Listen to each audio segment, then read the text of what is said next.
Hello everybody, just you have to do such kinds of questions. እነዚህን ጥያቄዎች በደንብ አድርጋችሁ ዛሬ ለእናንተ ይጠቅማችኋል። choose the correct preposition.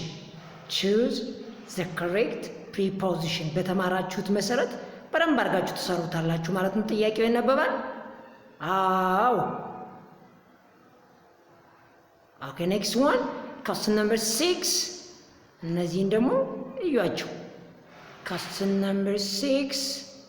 He congratulated me blank my success. Here.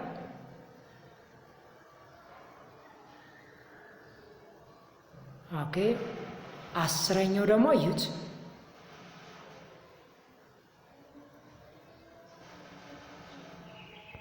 ለአስረኛው ምርጫ ይሄው።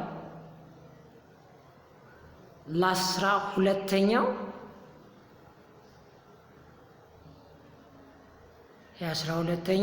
the students have an exam blank September 24, 2018. 13ኛው I was born blank October 12, 1989 ነው የሚለው። ከዛ በኋላ the nun and the monk the nun and the monk nun ማለት ሴት መነኩሴ ማለት ነው። just the nun and the monk will come here blank on Monday on at in the from እነዚህን ሰርታችሁ ትመጣላችሁ ማለት ነው።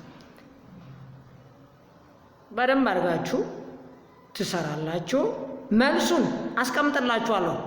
መልሱን በሌላ ቪዲዮ በኔክስት ቪዲዮ አስቀምጥላችኋለሁ። ስሩት። Thank you for watching this video. ሁላችሁም ሼር፣ ሳብስክራይብ፣ ላይክ ማድረግን እንዳትረሱ። ወዳችኋለሁ። ሰላማችሁ ይብዛ። May God just open your way. May God just give you what you want. Have a nice day for you.